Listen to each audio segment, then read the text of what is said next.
చంపేస్తుండాయి feelings feelings వచ్చిండాయి feelings వచ్చిండాయి feelings వచ్చి వచ్చి చంపేస్తుండాయి feelings feelings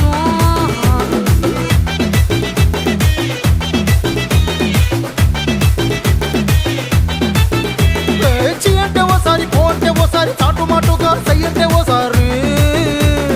పూలడితే ఓసారి నగలడితే ఓసారి సాదా సీదా చీర కట్టెతే ఓసారి ఒళ్ళు ఇసుకుంటే ఓసారి ఓసారి ఇల్లు సిమ్ముతుంటే ఓసారి ఓసారి నీళ్లు తోడుతూ